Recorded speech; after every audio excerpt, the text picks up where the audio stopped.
भारत से पंगा लेना अमेरिका को भी पड़ेगा महंगा। ऐसा इसलिए क्योंकि भारत पर 25% टैरिफ लगाने से भारत का हर एक सामान अमेरिका में महंगा बिकेगा और बिकने से वहाँ के जो लोग हैं या इंडिया के जो वहाँ पे लोग हैं या अदर कंट्री के लोग हैं जो भारत के सामानों को पसंद करते हैं और जब उनको वो चीज़ महंगा मिलने लगेगा और उनको ये बात पता चलेगी कि ट्रंप ने 25% का टैक्स बढ़ा दिया है तो वहाँ के सभी लोग ट्रंप को गाली देंगे।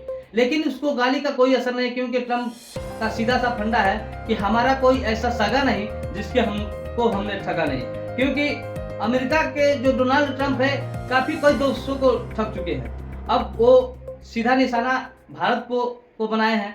हालांकि इसमें हमारे देश को काफी गहरा असर पड़ेगा क्योंकि हमारी वस्तुएं अमेरिका में महंगा होने की वजह से कम बिकेंगे, जिससे हमारा निर्यात बाजार कम हो जाएगा, जिससे हमारी अर्थव्यवस्था पर सीधा असर पड़ेगा।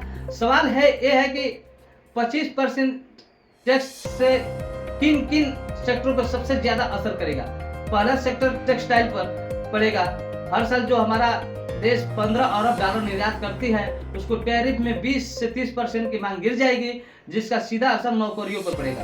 दूसरा है भारत का फार्मा सेक्टर। फार्मा सेक्टर जो हमारे देश से 12 अरब डॉलर दवाइयाँ अमेरिका को बेचा जाता है, उसका खरीदारी अमेरिका कम करेगा वहाँ पे महंगा की वजह से, जिससे हमारी कंपनियों जो दवाई की कंपनियां हैं उसमें घाटा होगा, जिससे हमारे काफी नुकसान होगा।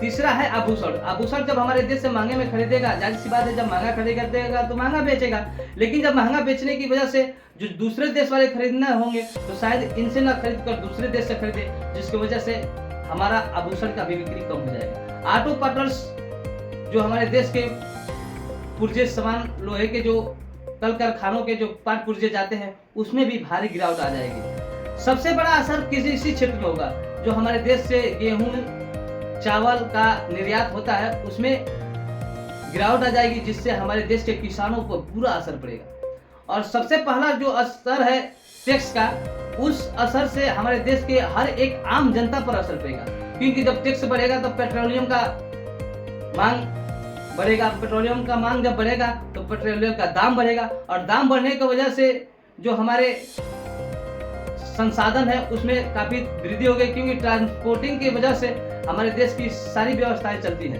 क्योंकि जब ट्रांसपोर्ट का आवागमन में बढ़ोतरी होगा, दामों में उनके तेल डीजल पेट्रोलियम में के दामों में वृद्धि होगी, तो जिसकी वजह से हमारे हर एक सामान किराना से लेकर पार्ट पुर्जे से लेकर आवागमन से जितने सामान उपकरण उपलब्ध कराए जाते हैं सब में वृद्धि होगा, जिसकी वजह से हमारे देश की आम जनता पर असर पड़ेगा। अब ऐसे में हमें कमजोर नहीं होना है, क्योंकि हमें देश को चाहिए कि आत्मनिर्भर पर ज्यादा भरोसा रखे, आत्मनिर्भर को बढ़ावा दे। ऐसे में हमारा भारत 1998 वाला भारत नहीं है, क्योंकि इस समय हमारा भारत काफी स्ट्रोंग है और हमारा देश काफी आगे भी बढ़ रहा है। हर एक क्षेत्र में हमारा देश खुद को लड़ना जानता है, खुद को अपने आप पर काबू रखना जानता है, क्योंकि हमारे देश के साथ दुनिया के सबसे महानतम प्रधानमंत्री नरेंद्र मोदी जी हैं और मोदी जी हैं तो सब मुमकिन है। ये आत्मनिर्भर का बढ़ावा देना होगा। तब तक नमस्कार और हमारे वीडियो को शेयर करते रहिए। मिलते हैं आपको अगले वीडियो में।